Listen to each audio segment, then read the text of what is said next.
আরেকটা বিষয় যে আপনারা বলছেন বা এটা বলা হচ্ছে যে উনি একমাত্র জীবিত অফিসার এখন আছেন, উনি একমাত্র নন, আরো আছেন? আরেকজন আছেন মেজর মঈন।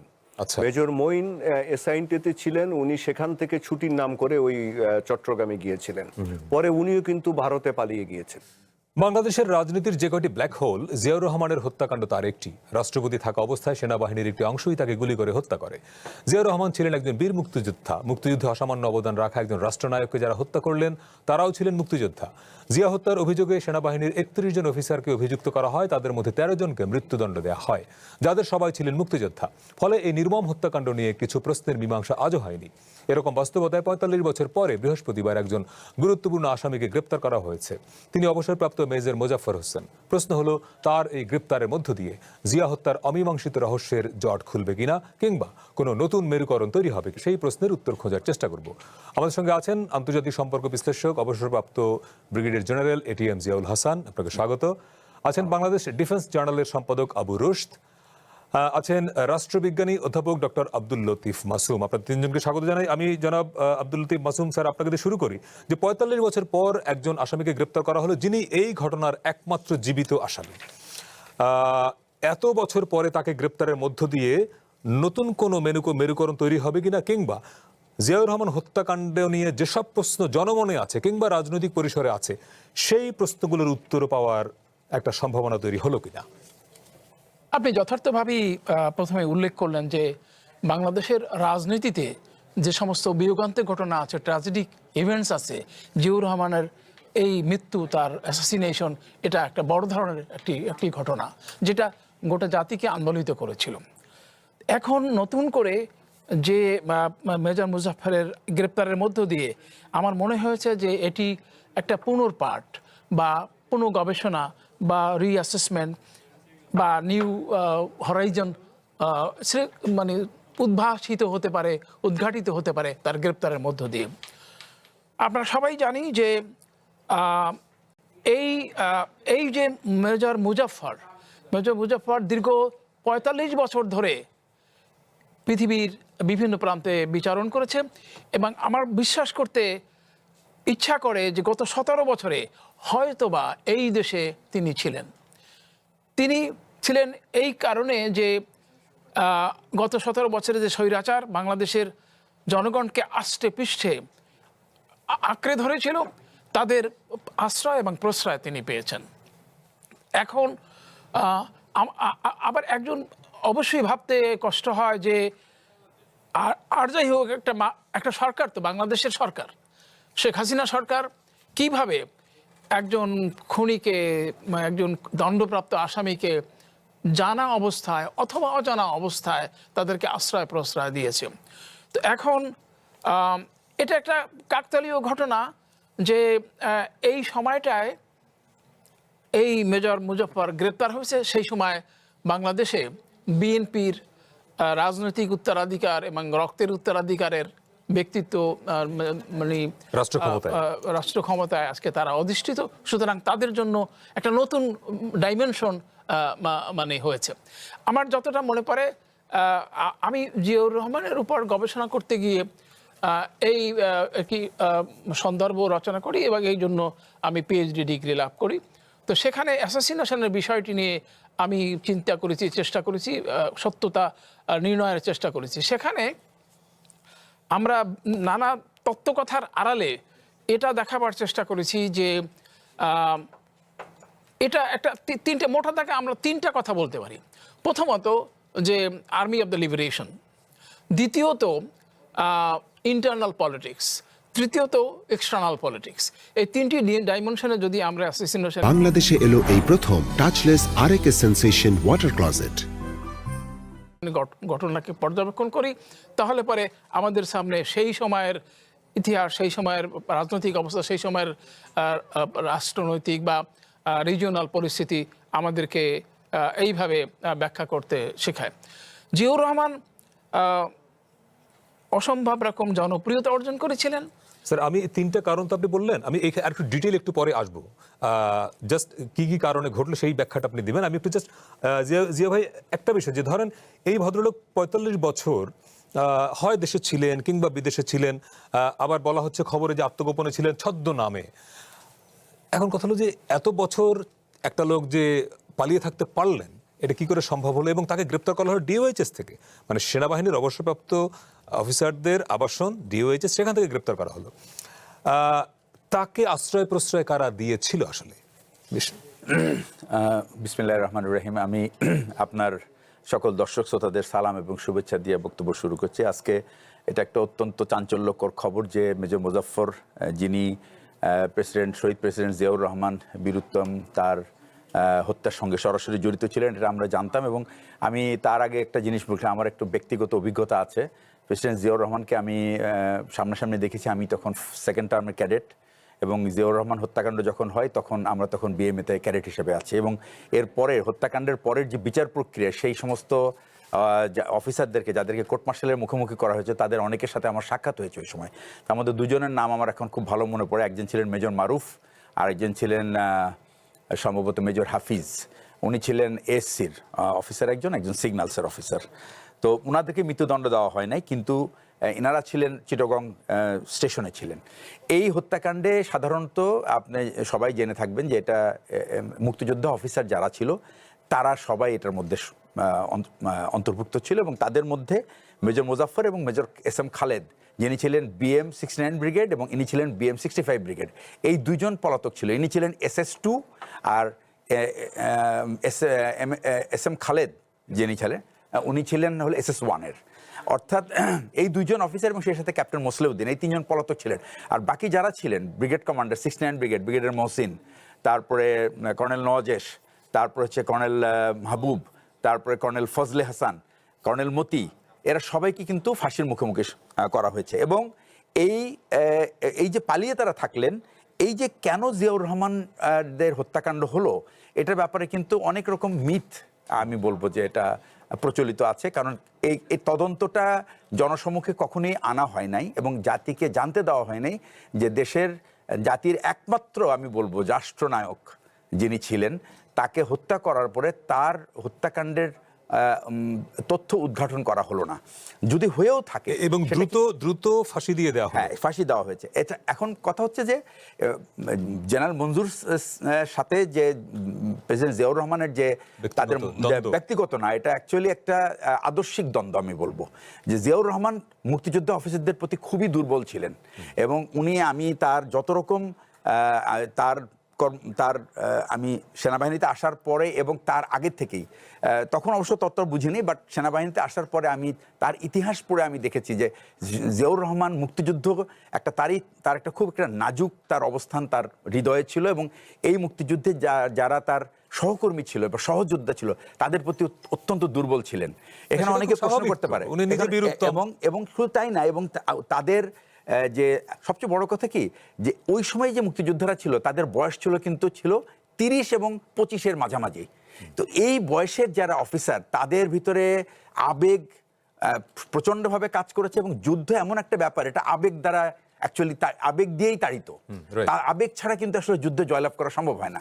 সুতরাং এই আবেগের বশবর্তী হয়ে যে দেশ স্বাধীন করা হলো, এই সমস্ত মুক্তিযুদ্ধ অফিসার যারা পুরো মুক্তিযুদ্ধকে নেতৃত্ব দিয়েছে মাঠে থেকে, তাদের যে অবদান, এটা মুক্তিযুদ্ধ অফিসাররা ভাবতে শুরু করেছে, তাদের অবদানটাকে জিয়াউর রহমান খাটো করে দেখছে। পক্ষান্তরে জিয়াউর রহমান ছিল কিন্তু শুধু মুক্তিযোদ্ধা না, সে ছিল একজন রাষ্ট্রনায়ক। সে রাষ্ট্র গড়ার চিন্তায় তখন মগ্ন। সে তখন পুরো রাষ্ট্রকে একত্র করার জন্য সে চেষ্টা করছে। তো এই যে স্পিরিট, এই দুটোর মধ্যে এই যে দুই দলের বা একটা তরুণ মুক্তিযোদ্ধারা এবং একজন পরিপক্ক, অপেক্ষাকৃত তরুণ বাট পরিপক্ক একজন রাষ্ট্রনায়কের যে ভাবনা চিন্তার যে ফারাক বা পার্থক্য, এটাই কিন্তু আসলে তাদের ভিতরে এই দূরত্বটা তৈরি করেছে। এখন আমি এটা এভাবেই দেখি। 3টা বিষয় নিয়ে আমি মনে করি যে তাদের দূরত্বটা হয়েছিল। একটা হচ্ছে যে জেনারেল মঞ্জুর, উনি ছিলেন জিয়াউর রহমানের পরে একজন খুবই গুরুত্বপূর্ণ সিনিয়র মুক্তিযোদ্ধা। তার ধারণা ছিল যে সেনাবাহিনীতে তখন যে সমস্ত অফিসারদেরকে পাকিস্তান থেকে ফেরত যে সমস্ত অফিসাররা ছিলেন, তাদেরকে জিয়াউর রহমান বেশি গুরুত্ব দিয়েছে। প্রমাণ, জেনারেল এরশাদকে তিনি সেনাপ্রধান হিসেবে নিয়োগ করেছেন। এটা হলো তার প্রথম তার ছিল, এবং জেনারেল এরশাদের নেতৃত্ব মানতে তাদের হয়তো বা কোনো অসুবিধা হতো না, কিন্তু জেনারেল এরশাদের যে তার যে আমি বলবো কোয়ালিটি, ভাইসেস ছিল সেগুলি খুবই মুখরোচক ছিল এবং এটা সাধারণ অফিসারদের মধ্যে খুব একটা সম্মানজনক ছিল। এটা এক। 2 নম্বর হচ্ছে যে হিল ট্যাক্সের ইস্যু নিয়ে জেনারেল মঞ্জুরের সাথে দুটো পার্থক্য তৈরি হয়েছে। তার আগে আরেকটা হয়েছিল যে তিনি যে যারা মুক্তিযুদ্ধের বিরোধী শক্তি তাদের কিছু কিছু সিনিয়র রাজনীতিবিদদেরকে তিনি রিহ্যাবিলিটেট করছিলেন, এটা হলো তার সেকেন্ড কমপ্লেন। থার্ড ছিল যে উনি চিটাগং হিল ট্র্যাক্সে বাঙালিদের সেটেলমেন্ট পুনর্বাসনের ব্যাপারে ওনার মতভেদ ছিল।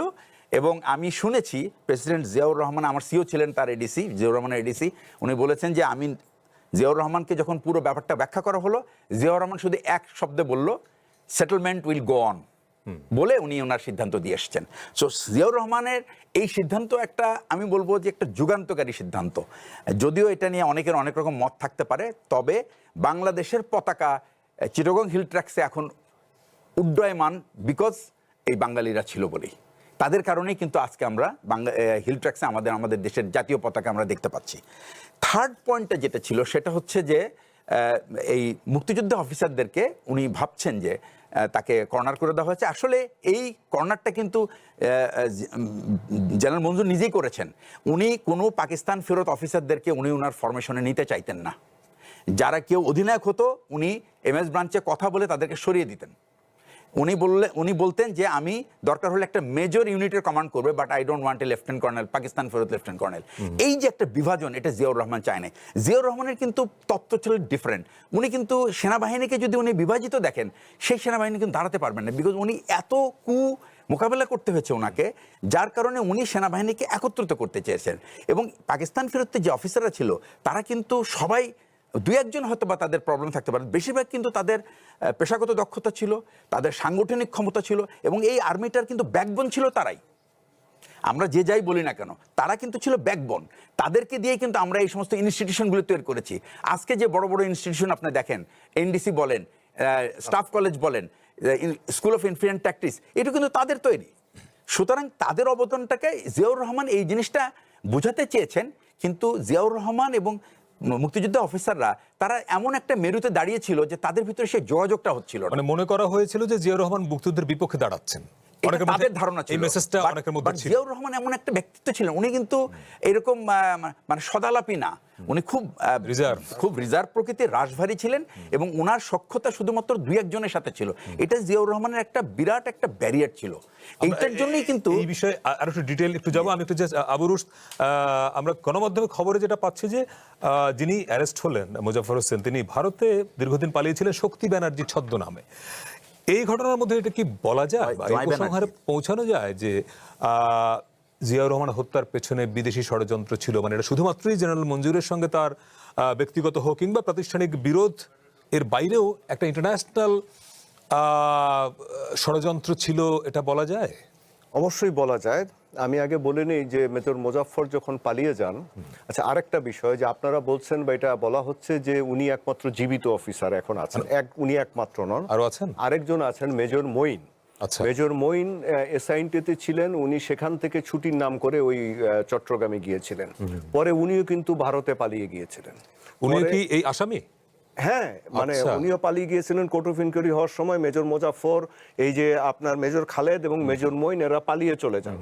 এবং মেজর মঈনও ভারতে ছিলেন। তারপরে উনি আবার এক সময় বাংলাদেশে এসেছিলেন। পরে ওনার ডেজার্শনের জন্য একটা শাস্তি হয়, 1 বছরের নাম কাওয়াস্তে একটা শাস্তি হয়, বাস। তারপরে উনি কানাডা চলে যান, এখন উনি কানাডায় আছেন। আচ্ছা, সুতরাং উনি কিন্তু আরেকজন, এই তথ্যটা ঠিক না। এখন হচ্ছে যে এই যে আপনার মেজর মোজাফফর ভারতে চলে গেলেন, সেখানে আমি 2002 সালে সম্ভবত, আমি যখন একটা বড় দৈনিকে ছিলাম, তখন বিশেষ সংবাদদাতা হিসেবে আমি একটা রিপোর্ট করেছিলাম। আমার কাছে বেশ কিছু তথ্য এসেছিল মেজর মোজাফফরের ব্যাপারে, সম্ভবত ওইটাই একমাত্র রিপোর্ট ছিল। সেখানে আমরা দেখেছিলাম যে উনি ভারতে আছেন, এবং সেটা হচ্ছে ভারতীয় গোয়েন্দা সংস্থার সেফ হাউস। আচ্ছা, মানে এক সুনির্দিষ্টভাবে এ ধরনের একটা তথ্য আমাদের কাছে এসেছিল, এবং ওই রিপোর্টটা আমি করেছিলাম। এবং ভারতে উনি 2টা নাম ধারণ করেছিলেন, একটা হচ্ছে বিপ্লব সরকার আর একটা হচ্ছে জয় ব্যানার্জি। আচ্ছা, এই 2টা নাম উনি ব্যবহার করেছেন। তো এখন তারপরে তো উনি 1996 সালে আবার আওয়ামী লীগ আসার পরে বাংলাদেশে আসেন। আচ্ছা, এটা নিশ্চিত করা গেছে। তারপরে আবার 2001 সালে বিএনপি আসার পরে উনি আবার ভারতে চলে যান। আবার 2009 সালে আওয়ামী লীগ আসার পরে উনি আবার বাংলাদেশে আসেন, এসে আবার বিভিন্ন নামে এনআইডি এইটা ওটা তৈরি করেন। তখন তাকে কেউ ধরতো না। আজকেও আমি কয়েকজন অফিসারকে, আমার সিনিয়র, তাদের সাথে কথা বলছিলাম। তারা আমাকে বলছিল কি আমরা তো একে দেখেছি, কিন্তু ইনি যে মেজর মোজাফফর তা তো জানতাম না, আমরা তো মসজিদে নামাজ পড়তে দেখতাম। আচ্ছা, তার মানে উনি দীর্ঘদিন বাংলাদেশে ছিলেন, এরকম ছিলেন। এখন দেখেন, আপনি যে বললেন যে এটার মধ্যে বিদেশি শক্তি কিভাবে জড়িত থাকতে পারে, আপনি inside draw the story of India secret service নামে একটা বই আছে, ভারতীয় সাংবাদিক অশোক রায়নার লেখা। এই বইটা আমি 1993 সালে অনুবাদ করি। এটা হচ্ছে ভারতীয় গুপ্তচর সংস্থার উপর প্রথম মানে বই, এবং এটাকে তাদের একটা অফিসিয়াল বুক হিসেবে বলা হয়। স্যার এটা পড়েছেন আমি জানি। তো এই বইটাতে লেখা আছে যে আপনার এই বইয়ের রেফারেন্সে পরে স্টেটসম্যান পত্রিকায় ভারতে আনন্দবাজারে অনেক রিপোর্ট হয়েছে, টেলিগ্রাফে রিপোর্ট হয়েছে, যেগুলো আবার আমাদের বাংলাদেশের পত্রিকায় রিপোর্ট হয়েছে। সেখানে বলা হয়েছে যে শেখ মুজিব হত্যাকাণ্ডের পর ভারত প্রতিশোধ নেয়ার জন্য পাগল হয়ে যায়, যে তাদের স্ট্যাটাসকু চেঞ্জ হয়ে গেছে, তাদের মাতবুরি চলে গেছে, সুতরাং এখানে ক্ষমতার পট পরিবর্তন করতে হবে।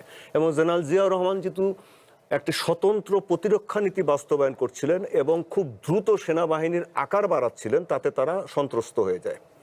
তো তখন এটা নিয়ে এগিয়ে যায় ভারতীয় গোয়েন্দা সংস্থা। কিন্তু ওই মুহূর্তে মোরারজি দেশাই ক্ষমতায় আসেন, ভারতের প্রধানমন্ত্রী হন। তো মোরারজি দেশাইয়ের কাছে যখন প্রধান এই ফাইলটি নিয়ে যান, তখন মোরারজি দেশাই খেপে যান। খেপে যেয়ে বলেন যে তোমরা এগুলা কি করছো, আরেকটা দেশের, প্রতিবেশী দেশের রাষ্ট্রনায়ককে হত্যার ষড়যন্ত্র, এগুলো করাটা ঠিক না, এতে সম্পর্ক খারাপ হবে, let us live in peace, আমাদেরকে শান্তিতে থাকতে দাও। তখন এই ফাইল ফেরত যায়। কিন্তু উনি 1.5 বছরের মধ্যে মোরারজি দেশাই এবার ক্ষমতাচ্যুত হন, ইন্দিরা গান্ধী ক্ষমতায় আসেন, এসে উনি অর্ডার দেন ডু ইট, এবং তারপরে জেনারেল জিয়াউর রহমান নিহত হন।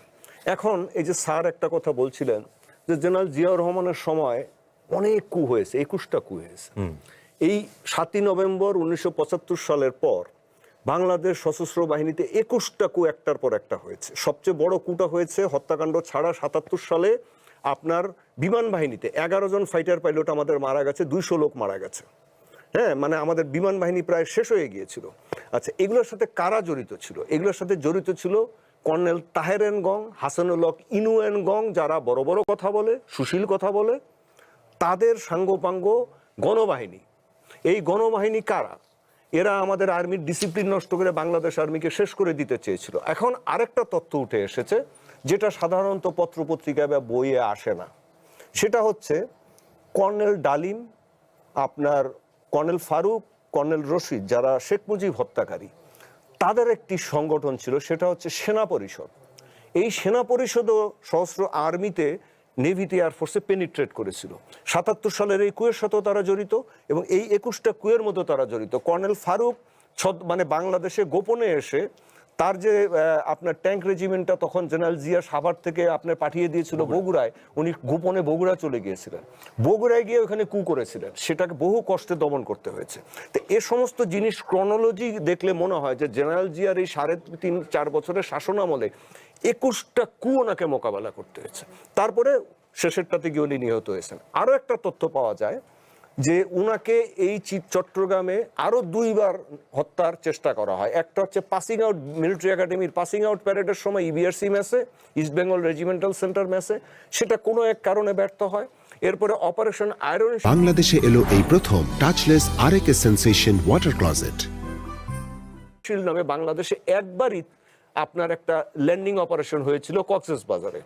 সেইটার মধ্যেও আপনার হত্যাকাণ্ডের একটা পরিকল্পনা করা হয়। এটা জেনারেল মঞ্জুর ওই গোষ্ঠী, যে যাদের নাম এসছে, এরাই করেছিল। এই যাদের কথা বলছেন এদের সঙ্গে তাহলে আপনি বললেন যে ইন্দিরা গান্ধী অর্ডার দিয়েছেন, তার মানে ভারতীয় এই যে যারা কুয়ের সঙ্গে এখানে জড়িত, তার মানে তারা সবাই ব্যাকড বাই ইন্ডিয়া, এটা বলতে চান আপনি?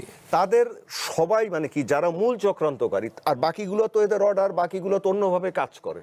আপনি সবাইকে তো আর বলতে হয় না, একজন গ্যাং লিডার থাকে। হাসানুল হক ইনুও ধরেন একজন গ্যাং লিডার, হ্যাঁ, এরকম থাকে। ওই যে সেনা পরিষদ যেমন করেছে কর্নেল ফারুক রশিদ, এরা আবার আরেক দিক দিয়ে কাজ করেছে। মানে এরা কোনোভাবেই বাংলাদেশ আর্মিকে শান্তিতে থাকে। যে প্রশ্নটা পাবলিকের মনে আছে যে এরকম এত বড় একটা ঘটনা, একজন রাষ্ট্রনায়ককে খুন করা হলো, আজ পর্যন্ত বেসামরিক আদালতে কোনো বা বেসামরিক বিচার ব্যবস্থায় কোনো মামলা কেন হলো না? এখন সেটা সম্ভব কিনা নতুন করে? আপনি যথার্থভাবেই বলেছেন যে এই ঘটনাটি বাংলাদেশের ইতিহাসে একটা নতুন করে পুরাণ ঘটনার মতো আর কি, যেটাকে প্যান্ডোরাস বক্স ছিল, Pandora's box is being open. সেখানে এটা এটা আমরা ভাগ্যবান যে এই সময়টাকেই মেজর মুজাফফর গ্রেপ্তার হয়েছেন যখন বিএনপি গভর্নমেন্ট ক্ষমতায়। এবং এটাও আমরা বলতে পারি যে যদি বিএনপি সরকার আজকে ক্ষমতায় না থাকতো তাহলে এই মুজাফফররা চিরকালের জন্যই একেবারেই মানে মুক্তি পেয়ে যেত। বিরোধীরা আবুরুশ বলছিলেন যে উনি যখনই বিএনপি ক্ষমতায় এসছে, উনি ভারতে চলে গেছেন, আওয়ামী লীগ ছিল তখন দেশে এসেছেন, তাহলে এবার তাহলে কোনো একটা তাহলে ওনার মনে হয়েছিল যে না আর ধরা পড়বো না, এরকম মানে এরকম হয়েছে, অথবা মানে যেতে পারেনি, আচ্ছা যেতে পারেনি, অথবা এরকম হয়েছে যে মানে তিনি সন্তুষ্ট ছিলেন যে ক্যামাফ্লাইজ করে করে যেভাবে সে মানে আছে সেটা মানে থাকতে পারবে। এত বছর পরে অ্যারেস্ট হলেন, তার মানে উনি তো এক ধরনের গোয়েন্দা নজরদারিতে ছিলেনই। হ্যাঁ অবশ্যই, কিন্তু নিষ্ক্রিয় ছিল। আচ্ছা ঠিক আছে, আসবো একটু পরে। আওয়ামী লীগ আমলে এটা নিষ্ক্রিয় ছিল, যেটা আমরা আলোচনা করেছি। এখন বিএনপি সরকারের জন্য এটা it's a dilemma on the part of BNP government, যে এখন নতুন করে যে পুরান ঘটনা যদি নিয়ে আসে তাহলে পরে আবরুশ যেমনটি বলছিলেন যে there are many wings, many dimensions of the fact, তখন মানে এটা আবার প্রকৃত অক্ষেই সত্যি কথা বের করা যাবে না, এটা একটা কঠিন কমপ্লেক্স ব্যাপার।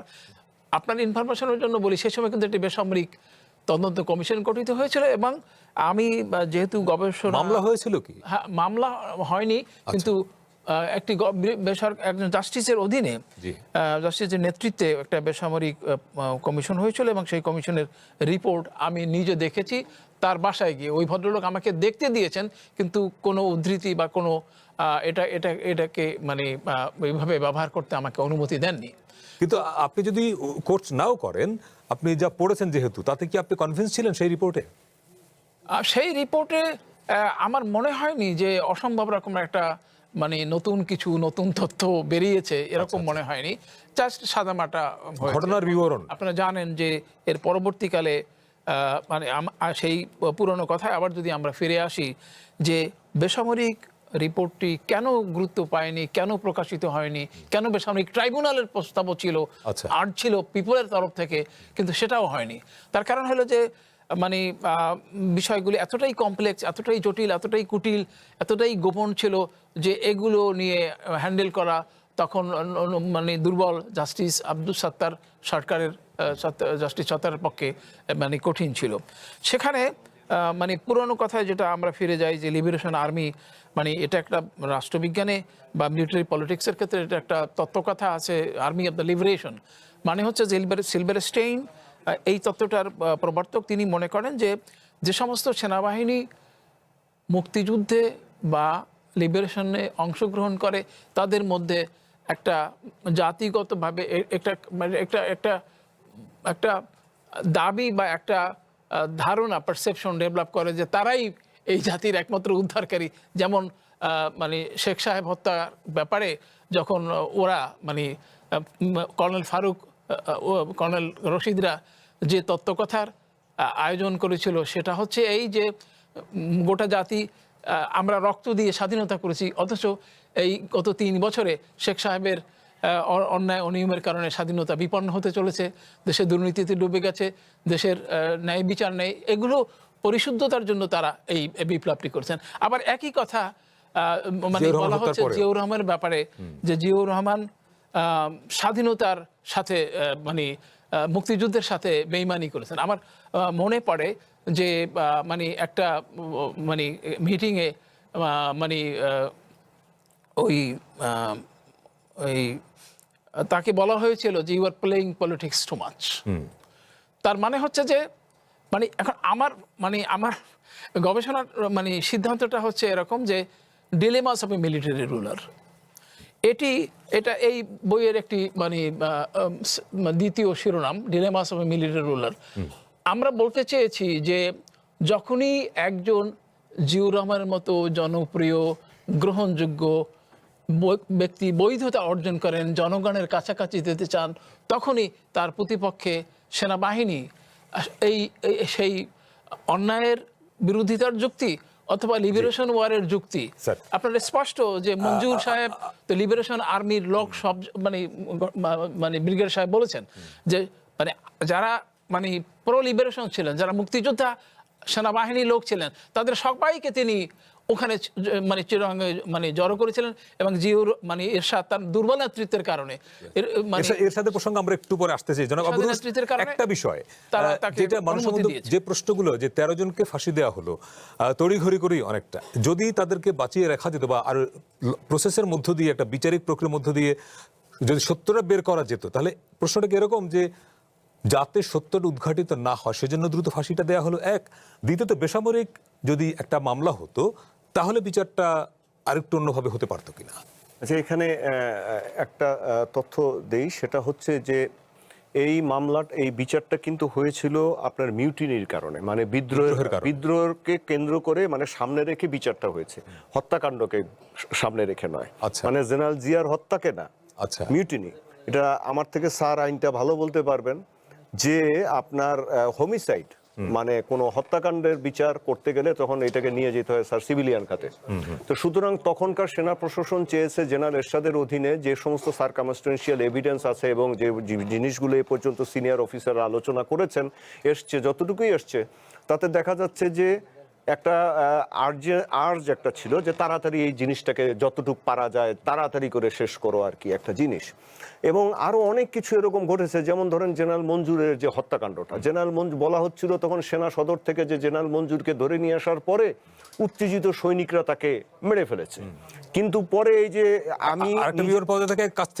আমি পরে নিজে এটা নিয়ে অনেক অফিসার, সিনিয়র অফিসারদের, সাবেক ডিজি, ডিজিএফআই প্রধানদের আমি ইন্টারভিউ করার চেষ্টা করেছি এবং আমি তাদের সাথে কথা বলেছি অনেক দিন। এবং পরে এই যে আপনার জিয়াউদ্দিন চৌধুরী যিনি ডিসি ছিলেন, উনি ওনার বইয়ের মধ্যে আর মনে হয় সহ্য করতে পারেন নাই, লিখেই দিয়েছেন যে ঢাকা থেকে একজন সিনিয়র অফিসার গিয়েছিলেন, যে রুমের মধ্যে মঞ্জুর সাহেবকে মানে বন্দি করে রাখা হয়েছিল, পরে ওইটার বাথরুমে নিয়ে যে গুলি করে, মাথায় গুলি করে তাকে মেরে ফেলা হয়। এটা কিন্তু ঠিক কথা, এটা আমাকে আরো কয়েকজন অফিসার মানে সিনিয়র অফিসার তখন বলেছেন। কিন্তু একটা জিনিস কি, যে আমাদের যারা ওই সময় ছিলেন, যেমন ধরেন general Mohammadjan Chowdhury, major general Mohammadjan Chowdhury, উনি কিন্তু জেনারেল জিয়াউর রহমানের কোর্সমেট। 2000 সালে আমি যখন ওনার ইন্টারভিউ করতে যাই, উনি আমাকে শুধু এইটুকু বললেন যে হ্যাঁ, আমি প্লেনে ওঠার সময়ও আমি জেনারেল জিয়াকে বলেছি যে don't go there, and if you, আপনি যদি জানো তাহলে সন্ধ্যার মধ্যে ফেরত আসবেন। এর বাইরে আমি বললাম যে স্যার, এই যে বাকি যে এই যে জিনিসগুলো আসছে, বিতর্কগুলো আসছে, যে এখানে জেনারেল এরশাদের ভূমিকা কি বা অন্যান্য জিনিস কি, কেন এটা তড়িঘড়ি করে করা হলো, নো কমেন্ট। পরবর্তীতে আমি আরেকজন ডিজিএফআই আপনার মেজর জেনারেল লতিফ, উনি ওই বিদ্রোহের সময় একটি ব্রিগেডের কমান্ডার ছিলেন, ওনাকেও জিজ্ঞাসা করেছি, উনিও বলছেন নো কমেন্ট। আরেকজন ডিজিএফআইকে জিজ্ঞাসা করেছি যিনি এটা পুরোটা জানতেন, তিনিও বলেছেন নো কমেন্ট। মানে ওনারা কে ওগুলো নিয়ে কথা বলেন, এখন ওনারা মারা গেছেন, ইন্তেকাল করেছেন। তাহলে আমাদের তো এই জিনিসগুলো কমছে। জেনারেল আইনউদ্দিন বীর প্রতীক, উনি ডিফেন্ডিং অফিসার ছিলেন, উনি মারা গেছেন। এখন শুধু জেনারেল ইব্রাহিম আছেন বেঁচে আছেন, উনি হয়তো কিছু জানেন, তাও পুরোটা বলবেন কিনা আমার সন্দেহ আছে। এখানে প্রশ্নটা যে মানুষের মনে, যে প্রকৃত ঘটনাকে আড়াল করার জন্যই কি তাহলে এই বিচারটা পরবর্তীতে আর মানে খুব একটা আলোচনা তো খুব একটা ছিল না দীর্ঘ সময়? না, যখনই এই যে আপনার তখন মার্শাল ল জারি হলো, মানে বিএনপি কে তো আর সময় দিল না জেনারেল এরশাদ। আপনার 24শে মার্চ 1982 সালে আপনার মার্শাল ল জারি করলো। মার্শাল ল জারি করার পর থেকে দেখেন এটা নিয়ে আর কোনো কথা নাই, উল্টা আরো করলো কি, যেই অফিসারগুলো এগুলো নিয়ে একটু কথাবার্তা বলতে হয়েছিল তাদেরকে বেশ কিছু অফিসারকে আর্মি থেকে বের করে দেওয়া হলো এবং এটা নিয়ে আর কোনো কথাবার্তা হলো না, সবাই রাগঢাক গুড়গুড় করেই চললো। এরপরে বিএনপি যখন ক্ষমতায় আসলো 1991 সালে, তখন আপনার জেনারেল মঞ্জুরের যে আপনার ভাই ছিলেন, সম্ভবত ওনার নাম অ্যাডভোকেট মনসুর, উনি একটা মামলা করেছিলেন, তাও সেটা জেনারেল মঞ্জুর হত্যাকাণ্ড নিয়ে। তখন কিছু নাড়াচাড়া হয়েছিল, কিন্তু তারপরে এটা ডাই ডাউন হয়ে যায়। আওয়ামী লীগ আমলে এটা নিয়ে কোনো কিছু উচ্চবাচ্য করা হয়নি সভাপতি। হ্যাঁ, এতদিনে হয়েছে কি, আপনি যত যাই বলেন এগুলার অনেক কিছু ধামাচাপা পড়ে গেছে। যারা এগুলোর সাথে জড়িত ছিল জানতেন, এদের বেশিরভাগ পরলোকে চলে গেছে। এখন আমাদের হাতে একটা বড় সুযোগ এসছে। সবচেয়ে বড় ব্যাপারটা হচ্ছে যে মিসিং লিঙ্ক গুলো যে আমরা খুঁজে বের করবো। এই যে আপনি যে প্রশ্নটা করছেন যে এটা কি অন্য কিছু ছিল কিনা, এটার জন্য এই যে মেজর মোজাফফরকে যে ধরা হয়েছে তাকে নিরাপদে রাখা হোক এবং তার জন্য একটা স্বাধীন তদন্ত কমিশন করা হোক, যেটাতে সেনাবাহিনী, আমি তদন্ত কমিশনের প্রসঙ্গেই আসতাম। জিয়া ভাই, এই জায়গাটাই যে ধরেন এখন কি আপনার মনে হয় যে একটা স্বাধীন তদন্ত কমিশন হলে, যেহেতু আমাদের হাতে এখন একমাত্র ব্যক্তি হচ্ছেন মোজাফফর হোসেন, তার কাছ থেকে কি আপনার মনে হয় যে প্রকৃত ঘটনার বের করা সম্ভব হবে, এবং তার জন্য কি ধরনের কমিশন করার দরকার আসলে? আচ্ছা, আমি প্রথমে এই বিষয়টা আসি যে এই যে আমাদের যে এক ধরনের অস্বস্তিকর পরিস্থিতি, এক ধরনের ইচ্ছা সরকার এবং সকল দায়িত্বশীল ব্যক্তিদের যে আমরা এই সত্য ঘটনাটা আমরা জানতে চাই, সত্য যতই অপ্রিয় হোক না কেন। একটা জিনিস মনে রাখতে হবে, রাষ্ট্র যখন দুইটা কাজ কিন্তু রাষ্ট্রকে খুব ঠিকভাবে করতে হয়। রাষ্ট্রকে একটা হলো পদ্ধতিগতভাবে তাকে সঠিক কাজটা করতে হবে, আইনগতভাবে তাকে সঠিক কাজটা করতে হবে। এইখানে কিন্তু সবচেয়ে বড় ভূমিকা রাখে কে জানেন? সেটা হলো আইন মন্ত্রণালয়ের যে সচিবালয় আছে, আইন মন্ত্রণালয়ের যে সেক্রেটারিয়েট আছে, তারা এই শক্ত ভূমিকাটা পালন করতে পারে যদি তার একটা নিউট্রাল অ্যাডমিনিস্ট্রেশন হয়। সমস্যা হলো যে আমাদের যে সচিবালয়ের আমাদের যে এরা কিন্তু নিজেদেরকে কখনো তারা রাষ্ট্রের কর্মচারী মনে করে না, তারা মনে করে একটা দলের কর্মচারী। সুতরাং সেই দলের ইচ্ছা অনিচ্ছায় তারা পরিচালিত হয়। তাদের কোনো নিজস্ব শির দ্বারা নাই যে শির দ্বারার উপরে শক্ত হয়ে দাঁড়িয়ে বলবে যেটা আইনগতভাবে সঠিক না, সুতরাং এই we have to do the right thing, otherwise রাষ্ট্র একসময় ব্লেমড হবে। জিয়াউর রহমানের হত্যাকাণ্ড একটা প্রেসিডেন্টের হত্যাকাণ্ড। প্রথম কথা হলো এখানে একটা মামলা হয়েছিল, ফটিকছড়িতে একটা মামলা হয়েছিল। আচ্ছা, এবং এই ফটিকছড়িতে মামলা যে হয়েছিল, যে কুদ্দুস নামে একজন আপনার ওসি ছিলেন ওই সময় থানার ফটিকছড়ি, ওসি, এবং সে ওই মঞ্জুরকে ধরেছিল এবং সে ধরার পরে মামলাটা হয়েছে। এরপরে চট্টগ্রামের মামলা হওয়ার কথা এটা, কারণ এটা যদি কেউ না মামলা করে পুলিশ নিজে বাদী হয়ে মামলা করার কথা। এবং পুলিশ যখন মামলা করে তখন যদি সামরিক শাসকের চাপে পড়ে যদি সেই মামলা প্রত্যাহার করে পুলিশ, তাহলে তো সেই রাষ্ট্র চলতে পারে না ভাই।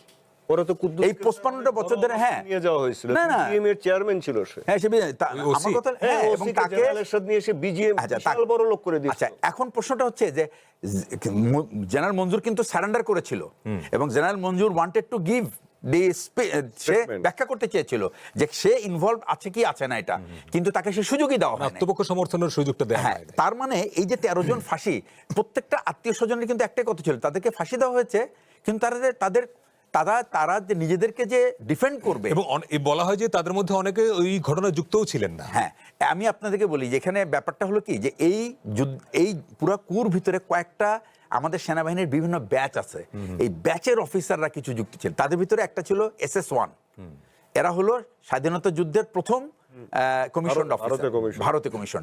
এরা সেকেন্ড ব্যাচটা হলো SS2, এরা হলো তারা দ্বিতীয়, এই মুজাফফর সাহেব হলো এই দ্বিতীয় ব্যাচের। এবং এই মুজাফফর স্যার, সরি স্যার, এটা ইন্টারাপ্ট, উনি রক্ষী বাহিনীর প্রথম ব্যাচ না, he is from SS2। No, SS2 ছিলেন স্যার মেজর খালেদ। না, খালেদ SS1।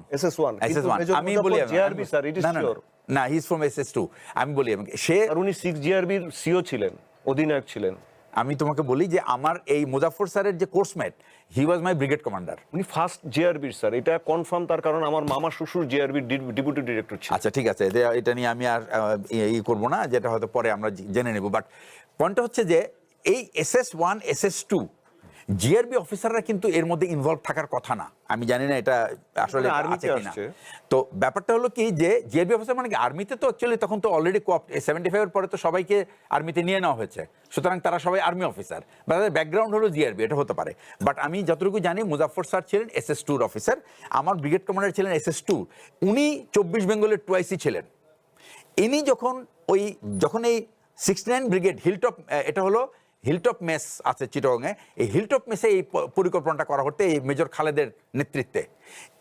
যখন ইনি ছিলেন, আমার ব্রিগেড কমান্ডার ছিলেন খুবই সহজ সরল মানুষ, এবং উনাকে বলছে যে রব তো আছে, ওনার নাম হলো রব, তো রব আছে, রবকে নিয়ে নাও এই পরিকল্পনার মধ্যে। সবাই বলছে না, ও এত কিছু বোঝা টোঝে না, ও সাদা সিধা মানুষ, কারো কিছু বলে ফেলে দেবে, তার থেকে বরং ওকে ডাকার দরকার নাই। বলে যে আমাকে নেয় নেই। আমার কমান্ডার আমাকে বলতেছে, ব্যাখ্যা করতেছে, দেখো মাঝে মধ্যে বোকা হওয়া ভালো, বোকা ছিলাম বলে আমি বেঁচে আছি। This was his version, quote unquote, আল্লাহ ওনাকে বেস্ট নসিব করুক। তো আমি আপনাকে বলি সে ব্যাপারটা, সেটা হচ্ছে যে এই যে এখন আমরা অতীতে যত ভুলই করি না কেন, we can't make the same mistake again. এবং আমাদের এই তথ্য উদ্ঘাটন করতেই হবে যে কারা আমাদের এই সেনাবাহিনীকে ধ্বংস করতে ব্যস্ত, কারা আমার রাষ্ট্রকে অস্থিতিশীল করতে ব্যস্ত, কারা এর মধ্যে জড়িত। যদি সরকার এখন ইনভলভ হয়ে যায় যে তাকে যেন এই তথ্য যেন বাইরে না যায়, তার মানে সরকার has got some bad intention. সুতরাং সরকারকে এটা পরিষ্কার করতে হবে যে তারা এই সত্য উদ্ঘাটন করতে চায়, কারণ এই দেশের মানুষ জানতে চায় Right. প্রেসিডেন্ট জিয়াউর রহমানের হত্যাকারী কারা। এবং অধ্যাপক আব্দুল লতিফ মাসুম, আমি লেফটেন্যান্ট কর্নেল অবসরপ্রাপ্ত এম এ হামিদের বইয়ের একটা লাইন একটু কোট করি আপনাকে।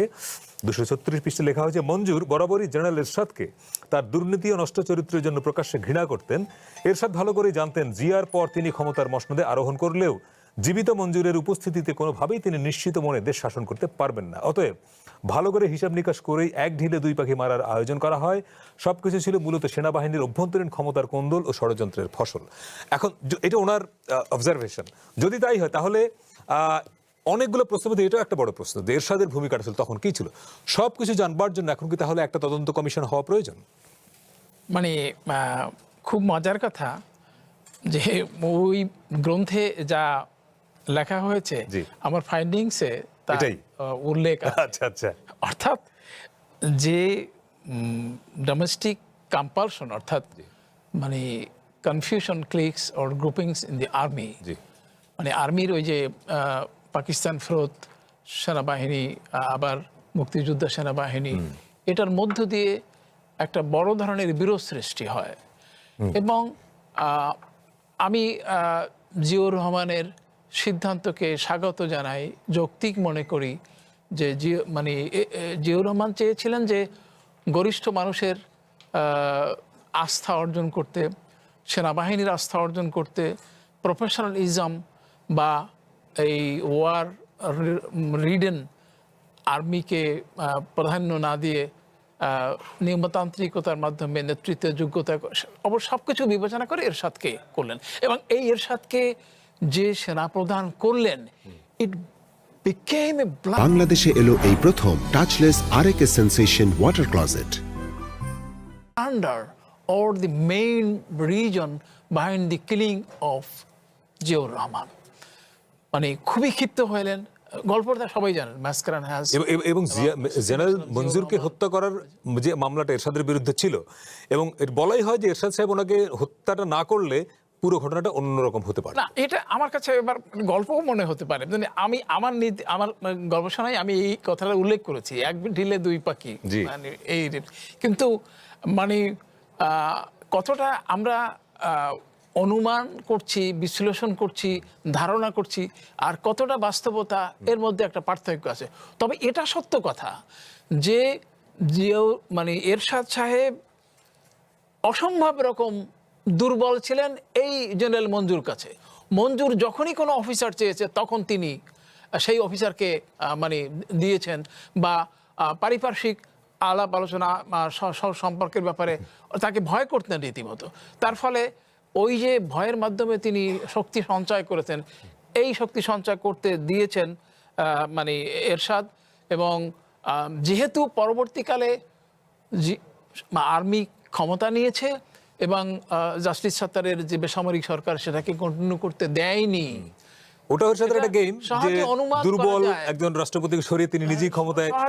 প্রশ্নটা ছিল এই যে প্রশ্ন, সেখানে আর্মির তরফ থেকে ওই ক্ষমতা লিপসা বা ক্ষমতা দখলের একটা ষড়যন্ত্র। এই প্রশ্ন অনুমান করা যায়। এই প্রশ্নগুলো ধরেন আপনি বলছেন কিছু ধারণা, কিছু অ্যাজাম্পশন, আবার কিছু রিয়েলিটি।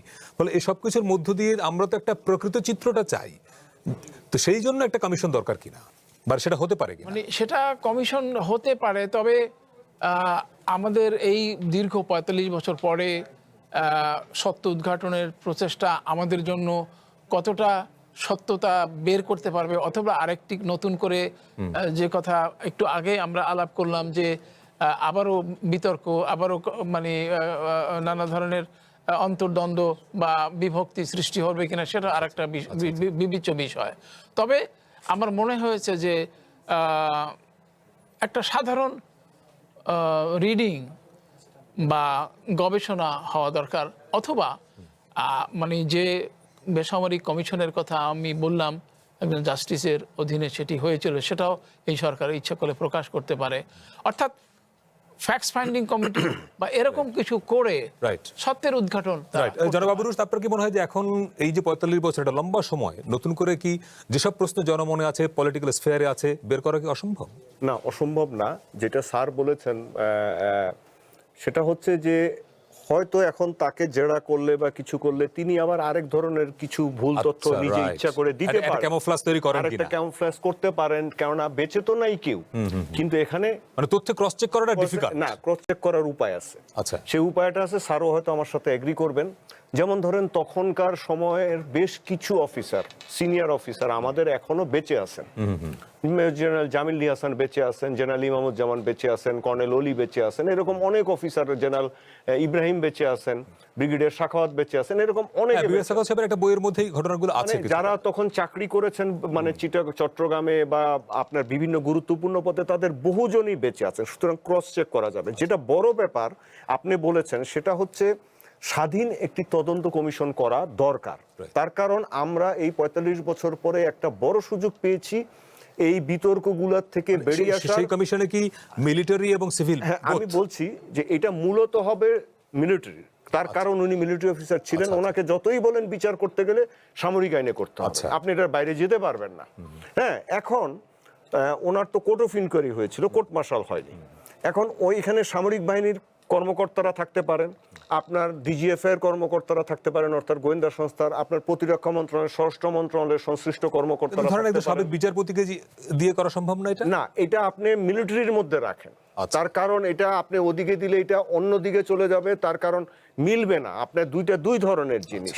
হ্যাঁ, আচ্ছা, তারপরে আপনি এটার সাথে রাখতে পারেন সশস্ত্র বাহিনী বিভাগ, মানে আর্ম ফোর্সেস ডিভিশনের অফিসারদেরকে, তারা নিয়োগ দিবে, বলবে। তারপরে আপনি রাখতে পারেন আপনার এটাকে জেআইসি, আমাদের যে একটা জয়েন্ট ইন্টারোগেশন সেল আছে, সেখানে তাকে জেরা করা যেতে পারে, অথবা আমাদের আর্মির যে ইন্টারোগেশন সেল আছে এআইসি, সেখানে ইন্টারোগেশন করা যেতে পারে। সবচেয়ে একটা বড় বিষয় লক্ষ্য রাখা দরকার যে উনি বয়স্ক মানুষ, ওনাকে নিরাপত্তা দেওয়াটা এখন আমাদের বড় প্রয়োজন। তার কারণ অন্য কোনো পক্ষ যে কিছু করতে যদি চেষ্টা করে সেই বিষয়টা, এবং ওনাকে ঢাকার বাইরে নিয়ে যাওয়াটাও রিস্কি হতে পারে। এখন যেমন লজিস্টিক্স এরিয়াতে, যেখানে সাধারণত এরকম কেসে যারা পরে অফিসারদেরকে সেখানেই হস্তান্তর করা হয় এবং সেখানে নিরাপদে তাদেরকে সেনাবাহিনী রাখে, এবং আমাদের সেনাবাহিনী সেভাবেই তাকে রাখবে। এবং দেখার বিষয় যে তিনি যেন ভালো স্বাস্থ্যের সাথে থাকেন, তাকে ভালোভাবে জেরা করা হয় এবং তার নিরাপত্তাটা নিশ্চিত করা হয়। তার কারণ আমাদের মনে হয় এই বিষয়টাতে এটাই সবচেয়ে শেষ উদ্ঘাটনের শেষ সূত্র ধরেই জিয়াউল হাসান, আমরা খুব বেশি সময় পাবো না, বোধহয় 1.5-2 মিনিট পাবো। আমি কিছু ব্যাপারে আমি বলতে চাই। প্রথম কথা হলো আমি আমার সহ-আলোচক রুশদের সাথে আমি একটু দ্বিমত পোষণ করি। প্রথম কথা হচ্ছে যে যদি হত্যা মামলা না হয়ে থাকে, হত্যা মামলা কখনো তামাদি হয় না।